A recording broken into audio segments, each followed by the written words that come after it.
திமுக அரசை கண்டித்து மகளிர் அணியின் சார்பாக, குறிப்பாக என்டிஏ கூட்டணியின் சார்பாக நடைபெற்றுக் கொண்டிருக்கக்கூடிய இந்த ஆர்ப்பாட்டம்,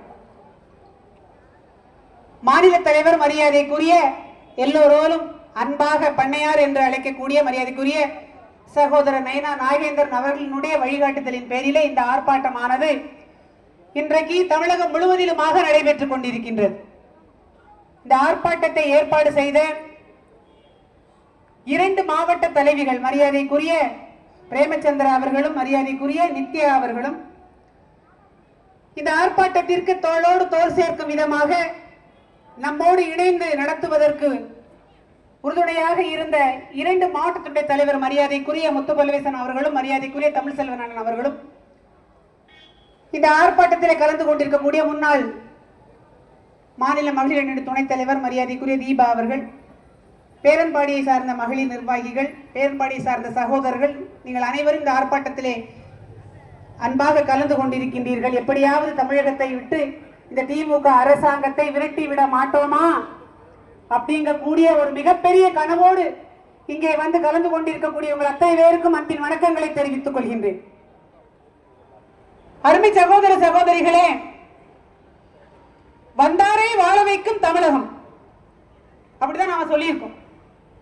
வந்தாரை எல்லாம் வாழ வைத்து விருந்து கொடுத்து அவர்களை சிறப்பாக அனுப்பக்கூடிய தமிழனுடைய பண்பாடு தமிழகத்திலே நாம் இதுதான் வழி வழியாக செய்து கொண்டு வர்றோம். ஒரு வாரத்துக்கு முன்பாக நீங்க எல்லாரும் பத்திரிகை செய்தியை படிச்சிருப்பீங்க. வடநாட்டு தொழிலாளி ஒருத்தர் குடும்பமாக இங்கே வந்து வேலை செய்துட்டு இருக்காங்க. அவருடைய மனைவியை பாலியல் வன்கொடுமை செய்து கொன்றுவிட்டு, கேட்க வந்த கணவனையும் கொன்றுவிட்டு, இதுல கொடுமை என்ன தெரியுமாங்க,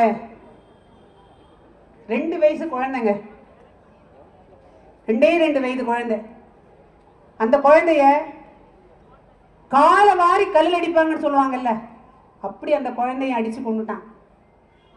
நாளைக்கு இது நம்ம வீட்டுக்கு வரும், இது நாளைக்கு நம்ம வீடுகளுக்கு வரலாம். நாம இன்னைக்கு பாதுகாப்பாக இருப்போம் நினைக்காதீங்க. இன்றைக்கு வெளிநாட்டில வெளிமாநிலத்திலிருந்து வந்து வேலை செய்யறவங்களுக்கு, கல்லூரியிலே படித்துக் கொண்டிருக்கக்கூடிய பெண் குழந்தைகளுக்கு, பள்ளியிலே படித்துக் கொண்டிருக்கக்கூடிய பெண் குழந்தைகளுக்கு, வீட்டிலே இருக்கக்கூடிய பெண் குழந்தைகளுக்கு, பணிக்கு செல்லக்கூடிய பெண்களுக்கு, இவர்கள் எல்லோருக்கும் நடைபெற்றுக் கொண்டிருக்கக்கூடிய இந்த பாலியல் கொடுமை நாளைக்கு நம்ம வீட்டு பெண்களுக்கும் வரலாம். இங்கே காவல் காத்துக் கொண்டிருக்கக்கூடிய காவலர்களுடைய வீடுகளில் வரலாம். திமுகவுடைய குடும்பத்தில் இருக்கக்கூடிய அவங்க வீடுகளுக்கும் வரலாம். ஆனா யாருமே வாய் திறக்க மாட்டாங்க. காரணம் என்னன்னா, திமுக அடிமை ஆட்சி செய்து பழகிட்டாங்க. திமுக இருக்கக்கூடியவங்க தாத்தா, அப்பன், இப்ப மகன், அடுத்தாப்புல இனி இளவரசன், இளையவன் பேர் என்னது, இன்ப நிதி. இன்ப நிதியை துன்ப நிதின்னு தான் நாம சொல்லணும். அடுத்தாப்புல வந்து அது துன்ப நிதி. நீங்க நல்லா பாத்துக்கணும்.